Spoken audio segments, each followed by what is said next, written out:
Hoy vamos a ver en el capítulo 16 y es el segundo viaje misionero de Pablo.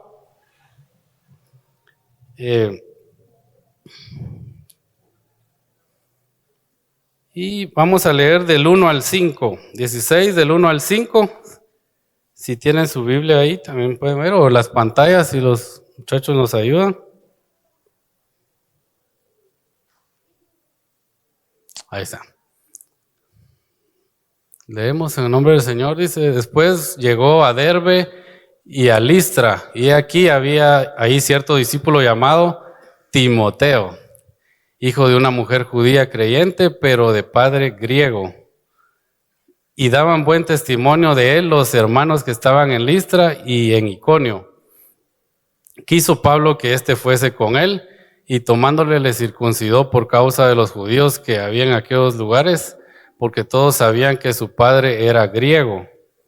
Y al pasar por las ciudades les entregaban las ordenanzas que habían acordado con los apóstoles y los ancianos que estaban en Jerusalén, para que las guardasen. Así que las iglesias eran confirmadas en la fe y aumentaban en número cada día. Ahí nos vamos a detener. Encontramos que Pablo al iniciar este viaje, pues ya no iba con Bernabé, como nos lo sabíamos antes, ¿no? En el primer viaje, pues él lo hizo con Bernabé. De ahí por el inconveniente que tuvieron con este muchacho Juan Marcos, que los había abandonado en el camino y se regresó, ya no lo quiso llevar. Y entonces esa fue la molestia de Bernabé y tuvieron que separarse. Entonces Bernabé se fue con Juan Marcos para Chipre, según lo dice la palabra, y Pablo pues se unió con Silas.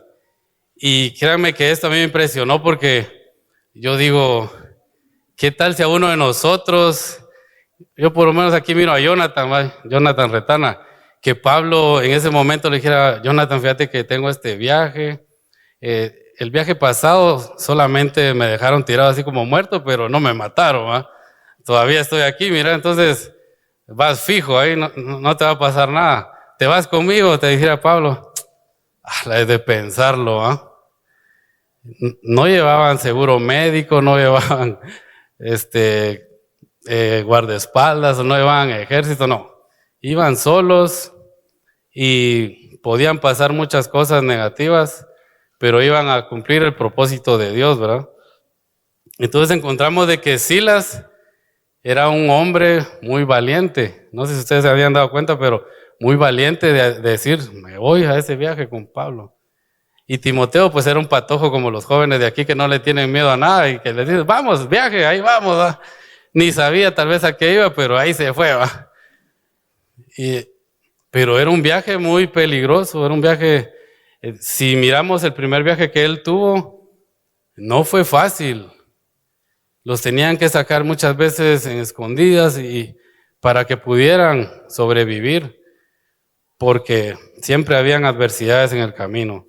Y de ahí encontramos a Timoteo, que Pablo le dice que lo acompaña y él se va, porque era un joven de buen testimonio, de que no solamente él le contó su historia, sino que la gente de esa ciudad hablaba bien de Timoteo.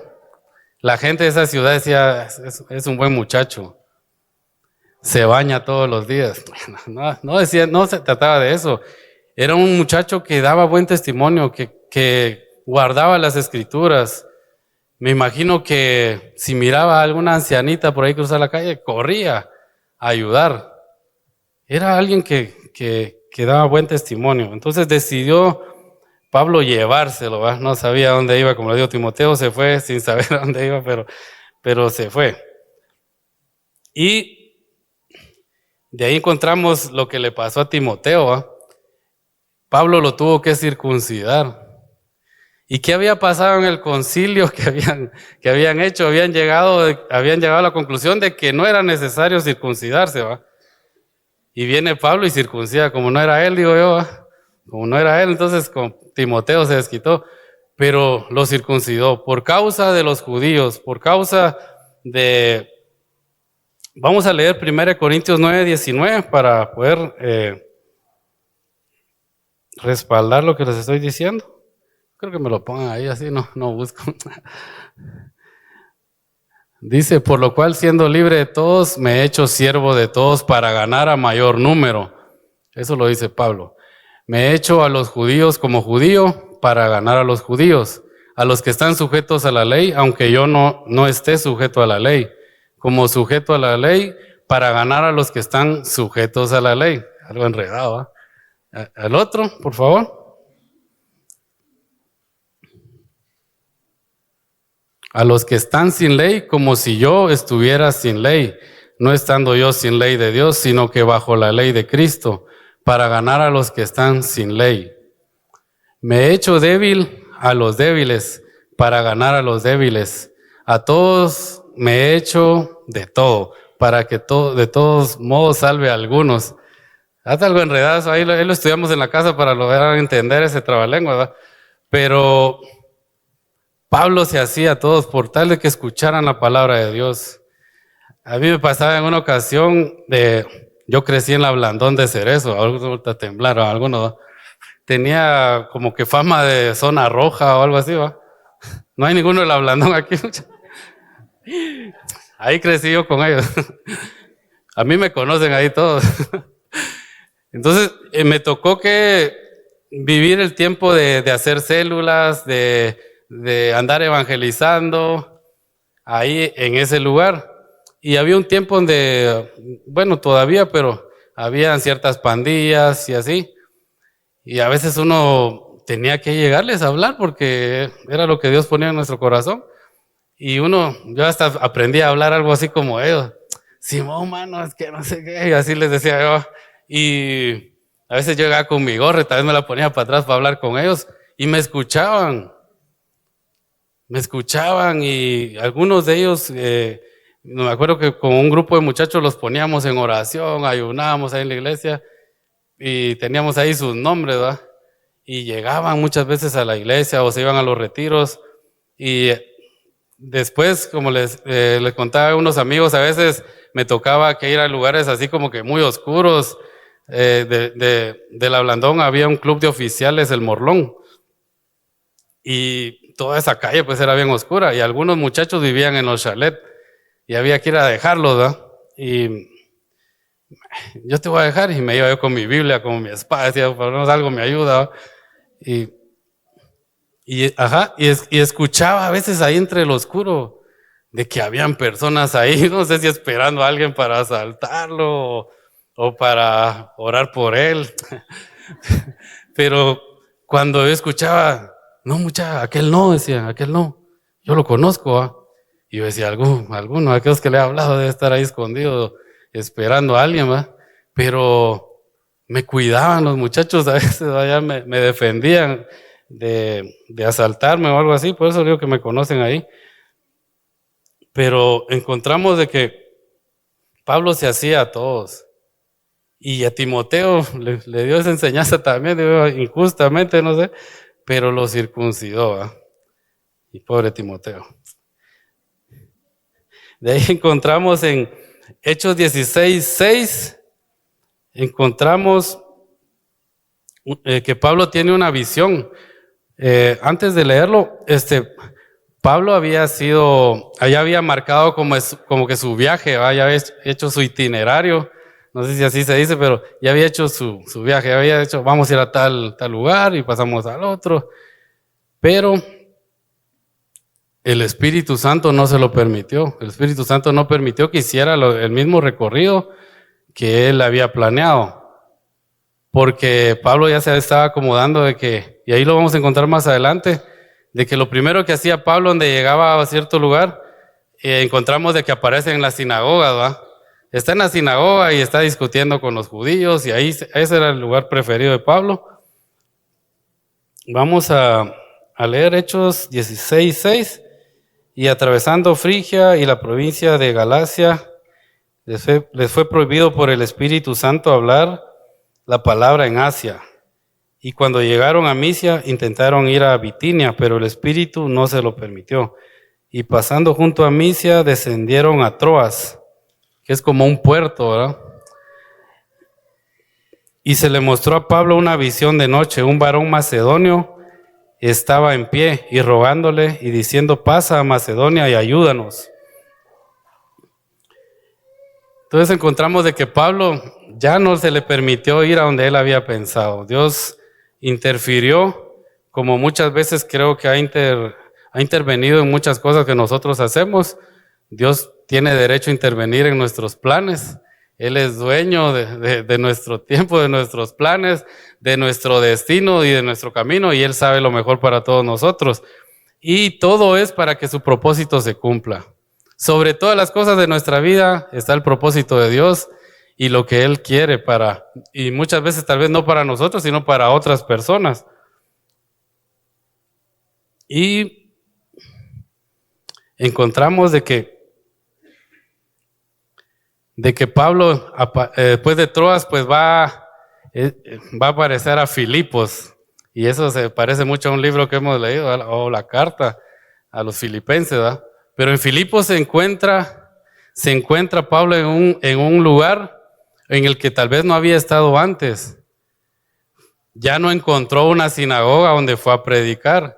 No había sinagoga en Filipos. Entonces le tocó que improvisar, me imagino yo. Le tocó que improvisar y ir a las plazas o ver los lugares donde tal vez oraban o donde se hablaba de Dios. Y encontramos que va a la orilla de un río, donde acostumbraban ir a la oración, dice, ¿va? Y en esa orilla del río hay mujeres orando y él aprovecha a hablar. Y encontramos a una mujer que se llamaba Lidia. Yo solo tengo una conocida, se llama Livia, pero no, se llama Lidia. Parecido. Y Lidia encontramos que dice que es una vendedora, es una empresaria de ese lugar que vendía telas de púrpura. Y yo dije, ¿qué onda? Tal vez por eso de la Semana Santa, por eso es que son las telas púrpura.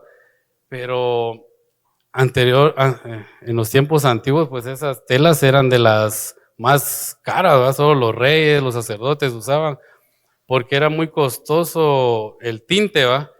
Y ahí investigando uno, molían los caracoles. Hay unos caracoles que les llaman púrpura, que por eso es el nombre de las telas. Los molían y de ahí salía el tinte para esas telas. Y era un proceso bien caro. Entonces no cualquiera tenía el dinero para comprarse una tela de esas, ¿verdad? Así que si miran a alguien aquí de púrpura es porque tiene mucho dinero. ¿Hay alguien de púrpura por ahí?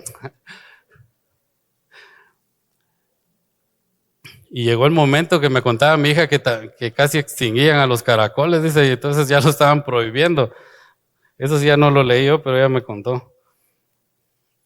Y encontramos a Pablo de que en esos viajes, en esas caminatas que tal vez él hacía para llegar a ese lugar de oración, siempre salía una muchacha por ahí, una sierva de un amo, que decía que tenía un espíritu de adivinación, dice la palabra, y que cada vez que ellos pasaban, ellos son siervos de Dios y predican la palabra, traen las buenas nuevas, y era cierto, ¿verdad? Pero todos los días lo hacía, todos los días y venía y es lo mismo, hasta que Pablo dijo, esta otra vez, ya va a salir otra vez, demos la vuelta aquí, y aparecía la muchacha a decirlo. Entonces Pablo dice que ya molesto, fijó sus ojos en ella y le habló el Espíritu para que saliera ella. Y fue liberada esa persona. Pero los que eran dueños de esta muchacha se molestaron porque obtenían muchas ganancias por las adivinaciones. Tenía su mesita por ahí, les leía la mano, no sé qué más le hacía a la muchacha, pero tenía ese espíritu. Y perdieron las ganancias que recibían porque se fue el espíritu, ya no había adivinación, ya no podía hacer su trabajo. Entonces, eran pudientes, me imagino. Llegaron con los magistrados y dijeron, estos están alborotando al pueblo y andan hablando de otros dioses y de otro rey que se llama Jesús. ¿Y qué pasó? Dice que los fueron a apresar y los llevaron presos. Y como que eran unos grandes criminales, digo, porque los metieron, dice que hasta el calabozo de adentro, les pusieron el cepo Y yo digo, ¿por qué los tratarían de esa forma? Ni que no andaban asesinando gente, andaban predicando la palabra. Y llegaron a ese momento en el cual yo creo que no sé si alguno de nosotros ha pasado un momento injusto en el cual uno dice, pero ¿por qué? ¿Por qué a mí? Dijo alguien, va. ¿Y por qué no? Diría Dios, va. ¿Por qué a vos no? Pero ¿por qué a mí? Y encontramos a Pablo y a Silas en la cárcel. No entiendo por qué Timoteo ahí no está. Y cuando yo encontré que también cuando están en Troas, el que está escribiendo, creo que ya lo vimos, el que escribió Hechos, pues es Lucas, ¿verdad? El doctor Lucas. Y en el 16:11, se los voy a leer aquí, dice, zarpando pues de Troas, vinimos con rumbo directo a Samotracia, es unos nombres bien raros, ¿no? Pero ¿qué dice ahí? ¿Quién está escribiendo? Lucas. Por eso se cree de que Lucas también iba con ellos, ¿verdad? Ya tenemos 4, ¿verdad? Iba Pablo, Silas, Timoteo y posiblemente Lucas, ¿verdad? No está asegurado, pero muchos creen que sí iba con ellos por la forma de expresarse y de narrar lo que sucedió en esos lugares, ¿verdad? Y encontramos algo que creo que todos hemos escuchado, que qué hace Pablo y Silas ya de estar en la cárcel, cuando ya todo está en silencio, pues dice que estaban orando y de ahí se pusieron a cantar, ¿verdad? A cantar himnos, a cantar salmos. ¿Qué salmo podían estar cantando? El Señor es mi luz y mi salvación. ¿De qué me voy a atemorizar? ¿A quién le voy a temer? Imagino Pablo. Y eso causó de que hubiera un ambiente de la presencia de Dios en esa cárcel. ¿Por qué? Porque más adelante encontramos de que hubo un terremoto, ¿eh? Y según lo que leía, Grecia pues es un lugar muy propenso a terremotos, ¿verdad? Entonces hubo un terremoto y se abrieron las puertas de la cárcel, el cepo se les cayó de las manos, de los pies, se reventaron las cadenas y el carcelero, ahí aparece una figura muy importante, el carcelero, al darse cuenta que la cárcel está abierta todas las puertas, lo primero que hace, aquí, tal vez me van a torturar más, mejor, antes de que me maten, mejor me voy a matar yo, ¿va? Se quería suicidar, dice que agarró su espada y Pablo lo impidió. Pablo le dijo, no hagas eso, aquí estamos todos. ¿Y cómo les digo qué pasó en la cárcel? Porque ellos estaban injustamente, no eran malvados, no eran asesinos, pero los demás que estaban presos, no les puedo decir lo contrario, eran criminales, eran asesinos, ladrones, pero ahí estaban, no se quisieron ir. Había algo en ese lugar que dijeron, no, quedémonos, aquí está calidad. Si aquellos van a seguir cantando, aquí me voy a quedar, ¿va? Se quedaron ahí, no huyeron. Al ver esto, porque era algo impresionante, era algo que no era común que pasara. Al ver esto, el carcelero viene y le dice a Pablo, ¿qué debo de hacer para ser salvo? Porque ellos le hablaron de la salvación, sabía que por eso era que estaban ellos ahí. ¿Qué debo de hacer? Y tenemos ese versículo famoso, ¿va? De, cree en el Señor Jesucristo y serás salvo tú y toda tu casa. Y es un versículo para todos nosotros. Yo no sé cuántos anhelan de que ser salvos ellos, pero también mi casa. Yo no me quiero ir solo, yo me quiero ir con mi casa, ¿va? Es una bendición que tenemos por medio de ese versículo, esa promesa de que no nos vamos a salvar solos, se va a ir toda nuestra casa con nosotros. Amén. Y ahí estaban cumpliendo el propósito de Dios. Pero después les tocó que ir a otro lugar. En Hechos 17, ya me tardé, Melvin. Ya batí el récord del tiempo que usaba antes. Hechos 17, pasando por Antípolis y Apolonia llegaron a Tesalónica, donde había una sinagoga de los judíos. Ahí sí encontramos que hay sinagoga, ¿va? ¿Y qué creen que hizo Pablo lo primero? Y Pablo, como acostumbraba, fue a ellos y por 3 días de reposo, perdón, y por 3 días de reposo discutía con ellos, ¿verdad? Declarando y exponiendo por medio de la Escritura que era necesario que el Cristo padeciese y resucitase de los muertos, y que Jesús, a quien yo anuncio, decía él es Cristo. Y algunos de ellos creyeron y se juntaron con Pablo y con Silas, y de los griegos piadosos gran número, y de mujeres nobles no pocas, o sea, bastante gente creyó en ese lugar. Pablo tal vez tenía, voy a ir a ver a mis hermanos que se convirtieron en el viaje pasado, va a estar calidad, vamos a hacer alguna reunión y va a haber fiesta, pero Dios tenía preparado salvar a mucha más gente que no había escuchado la palabra, y movió a Pablo para ese lado, y encontramos ahí que Pablo en este lugar pues estaba dando más frutos, que en los lados donde él quería ir, ¿verdad?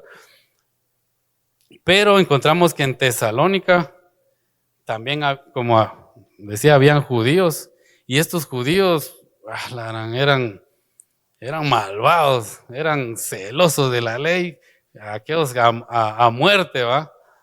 Y no importaba a ellos, muchas veces tal vez la ley decía no levantes falso testimonio, pero a ellos no les importaba por tal de arruinar o de hacerle mal a aquella persona que les traía algo contrario a lo que ellos sabían, a lo que ellos estaban acostumbrados. Y en este pasaje, resumiéndoselos, la palabra de Dios dice que estos judíos, este grupo de judíos, fueron a contratar maleantes, ¿va? Para alborotar, y fueron tras Pablo y Silas. Y dijeron, imagínense que yo le diga aquí, ya sé, ahí donde vive Selvin Orantes, ahí están vamos a sacarlos, y ahí va el montón, ¿va? Y se fueron el montón, y ya no estaba Pablo y Silas en la casa de aquel. Pero no fueron a preguntar, mira, ¿será que está aquí? No, dice que asaltaron la casa, abrieron, se metieron, ¿va? Y los buscaron, y como no los encontraron, entonces llevémonos a aquellos. Se llevaron a un personaje ahí llamado Jasón, o Jason, Jasón, y a su familia ahí se los llevaron, los arrastraron hasta los tribunales, pero pagando una fianza. Ya existían las fianzas ahí también, pagaron la fianza y salieron, ¿va? Entonces, los hermanos, sabiendo de que les iban a hacer daño y que no se iba a detener ese grupo que habían contratado, los sacaron de la ciudad. Y en Hechos 17:5, ahí dice que les tuvieron envidia y reclutaron a maleantes, a callejeros. Ahí dice, entonces los judíos que no creían, teniendo celos, tomaron consigo a alumnos ociosos, dice, hombres malos, y juntando una turba, alborotaron la ciudad, y asaltando la casa de Jasón, procuraban sacarlos del pueblo. Y Silas, y yo creo que Silas ahí diría, sí, ahora sí ya sé a qué me vine a meter, ¿va? Ahí ya se dio cuenta que eran los viajes de Pablo, ¿va? No eran tan así de ir a conocer o ir a pasear, no, eran de ir a arriesgar la vida por la palabra de Dios. Era de saber que puede ser de que ya no regresaran de ese lugar. No muestra de que Pablo tuviera esposa ni nada, entonces yo digo, tal vez ahí Dios sabe por qué no lo dio, porque hubiera sido una debilidad para que él dijera, la verdad es que si voy allá me van a matar, ¿y qué va a hacer de mis hijos? ¿O qué va a hacer de mi esposa? Dios lo tiene todo planeado, ¿verdad? Después de que alborotaron la ciudad de Tesalónica, encontramos de que los hermanos de ahí los sacan, y va a parar Pablo a Berea, va a parar Pablo y Silas a Berea. Y dice la palabra de Dios que en Berea, en Hechos 17:10, lo vamos a leer.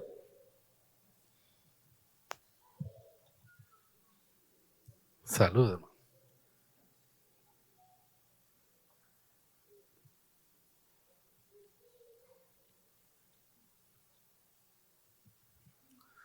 Inmediatamente los hermanos enviaron de noche a Pablo y a Silas hasta Berea, y ellos habiendo llegado entraron en la sinagoga de los judíos. Y estos eran más nobles que los que estaban en Tesalónica, pues recibieron la palabra con toda solicitud, escudriñando cada día las escrituras para ver si estas cosas eran así. Vamos a detener ahí. Algo precioso tenían los de Berea también, que eran bien pilas, ¿verdad?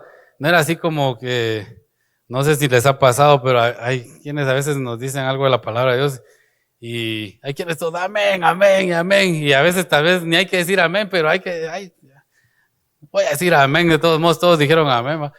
No, ellos no. Antes de decir amén decía, voy a ver, voy a leer la Biblia de donde dijeron para ver si es cierto, ¿va? Y lo miraban, sí tiene razón, pero voy a buscar otro libro y el contexto y así. Estudiaban la palabra para ver si era cierto y obviamente al estudiarla pues se convencían más porque obviamente lo que va a Pablo era la verdad. Y Pablo siempre les decía que de todas las escrituras, en todas estaba Jesucristo y les demostraba con textos, con la palabra, de que ahí estaba Jesús y que la promesa del Mesías y que ahora lo estaban viendo, ¿eh? Ahora estaban viendo la obra del Mesías. Entonces encontramos de que en Berea pues se encontraron siempre con gente más noble, más de sentimientos nobles y recibían más la palabra. Y esa nobleza, yo digo, nosotros como hijos de Dios pues debemos de buscarla, tener ese espíritu noble de poder recibir la palabra de Dios. Y también yo creo que es una enseñanza muy buena para nosotros, escudriñar la palabra, lo que nos prediquen, buscarlo y estudiarlo. Yo le decía a mi esposa estos días, cuando nos toca que predicar uno como, le da y le da. Yo leí estos pasajes como unas 10 veces, y decía, otra vez voy a leerlo porque ya no me acuerdo de lo que vi ahí. Pero qué bonito es cuando uno estudia un pasaje, no solamente lo leer, porque yo le decía a mi esposa, tal vez ya leímos toda la Biblia, pero no la hemos estudiado así, agarrar 2 capítulos y estudiarlos y buscar qué más hay de eso y qué habla para nuestras vidas y qué debemos de poner nosotros por obra, ¿verdad? Y miraba cómo Pablo y Silas agradecían y yo decía, en alguna vez de mi vida, ¿será que yo he agradecido en momentos donde debo de agradecer o solo cuando me va bien, verdad? Y me acuerdo en una ocasión saliendo del hospital, creo que Santa Clara, mi nena se había quedado ahí, estaba grave, ¿verdad? Ya casi se iba para el cielo mi nena en esa ocasión. Y me acuerdo que a mí me dijeron, mire, usted no se puede quedar, solo una persona se puede quedar y mi esposa se quedó, yo me vine para la casa, ¿va? Pero en el camino yo venía manejando y pensando y así que no podía hacer nada, ¿va? Simplemente esperar. Vino aquí en el corazón, va, cantar.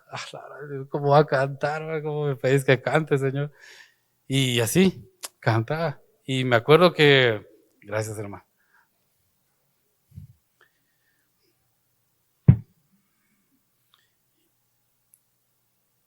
Yo le decía a Dios, sí, pero ¿cuál va? ¿Cuál canto? Y me acuerdo que me puso esa de gracias, gracias, Señor.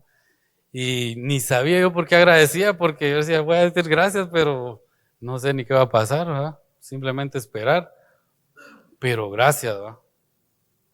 Y una vez, uno en sus locuras de joven, no sé si a ustedes les ha pasado que una vez en sus locuras de patojo uno habla hasta de más, creo yo. A veces se compromete uno con Dios y yo le decía una vez a Dios, yo no voy a renegar nunca, Señor. Yo no voy a renegar, que pase lo que pase, pero no te voy a decir por qué, porque yo sé que lo sabes todo. Y a veces me ha tocado quedarme con esa palabra, decir, no tengo que decirlo porque ya le dije que no lo voy a decir, entonces no lo voy a decir, ¿no? Y ahí me quedo con eso. Pero sí hay momentos difíciles de nuestra vida que sí queremos preguntar, hace más o menos 1 año y medio creo que fue, me acuerdo que me tocó que estar viajando con mi papá a la capital, ahí al Incán creo que se llama, que está en la entrada ahí al Roosevelt, ¿verdad? Él tenía un problema en su oreja y le dijeron que era cáncer, ¿verdad? Y mis otros hermanos pues a veces no podían, uno andaba de viaje y otros trabajaban Yo también trabajaba, ¿no? A pesar que no trabajo, pero me quedaba el tiempo de hacerlo y decía, yo me voy a esforzar, lo voy a hacer y en la tarde pues yo voy a reponer lo que tengo que trabajar. Y me iba con ellos, fueron como 17 días, no los hice yo todos, pero sí ese fue el tiempo que se estuvo viajando con él. Y era triste estar ahí, ver a más personas, pero de ahí mi mamá en esa ocasión me dio una gran lección a mí. Porque yo miraba todo, ahí decía, gracias Señor por todo, y ese que vamos a salir bien, y eso era todo. Pero mi mamá más pilas, el otro día que yo la llevaba, ayúdame a subir esto, me dijo. ¿Y qué onda? Dije, una canasta, pero así con panes, ¿no? Y tantos, le dije yo. Es que no son para nosotros, me dijo, porque pensó que iba a agarrar. No son para nosotros, son para las personas que están allá. Yo vi que como que algunos que no que gastan en sus pasajes no tienen para comer ahí. Entonces yo les llevo, la gran dije, me sentí mal, yo ni me di cuenta, dije, y ella sí, va. Y ahí dije, yo le voy a ayudar con los jugos o algo, ¿va? Pero ya ella había tomado la iniciativa, ¿va? Y aparte de eso les hablaba, ya cuando terminó casi el proceso, mi mamá era amiga de todas las muchachas, ya todas, ya había orado por ellas, ya les había hablado de Dios. Y dije, oh, qué bonito eso, porque en el momento difícil se da la oportunidad. Mi esposa hace como 1 año y medio también, después de que pasó eso mi papá, empecé a viajar, pero con mi esposa también ahí al Roosevelt, ¿no? Terminando una etapa empecé la otra, ¿va? Y yo decía, ya me sé por dónde llego más rápido, ¿va? Ya me sabía el camino, y era de madrugada, a las 4 de la mañana o a las 10 ya iba de regreso, y me topé otra vez en el mismo lugar, ¿va? Todo lo que ahora era mi esposa la que iba ahí, y me contaba ella pues que ya adentro habían personas ahí también desahuciadas de cáncer, algunas fallecieron en ese lugar, pero Dios usó a mi esposa, usó ese mal tiempo en nuestra casa para poder llevar su palabra a ese lugar. Y algunas tal vez de las que fallecieron aceptaron a Dios, tuvieron la oportunidad de la salvación. Entonces no todo lo que pasa negativo en nuestras vidas es para mal. La mayoría de veces, como dice la palabra, todo lo que pasa a los que aman a Dios, todas las cosas nos ayudan a bien. Y tal vez no es a nosotros, pero vamos a ayudar a otras personas con que conozcan al Señor en medio de las dificultades. Yo creo que va a salir lo mejor de nosotros. Y Pablo nos enseña eso. Ellos en medio de las dificultades, imagínense todos azotados. Yo no sé, yo por lo menos hoy me golpeé aquí la espinilla con un taco de la moto. Pero ni jugando pelota, dije yo, me pegan así, ¿va? Porque no aguantaba ni a sentar el pie, ¿va? Pasé un buen rato así. Imagínense, fue un toquecito, ¿va? Pero Pablo y Silas azotados. Yo me imagino que con fiebre, porque las heridas, yo no creo que les hayan dado medicina, mira, para que no te duela mucho, te va a dar para el dolor, no. Tuvieron que aguantar, pero el Espíritu Santo les daba fuerzas. Y sabían dónde estaban ellos sus fuerzas. Sabían a dónde acudir, a dónde buscar esas fuerzas. Cuando no habían las fuerzas naturales, buscaban las fuerzas sobrenaturales. Y esa es la enseñanza que creo que Pablo nos deja, de que los momentos difíciles es una oportunidad para hablar de Dios. Es una oportunidad que en ese lugar que te encontres, ya sea ante los tribunales, o sea, Dios te está llevando a un lugar donde puedes hablar de Dios. Y Dios va a usar ese tema, tal vez, ese momento difícil de nuestra vida, para ayudar a otra gente.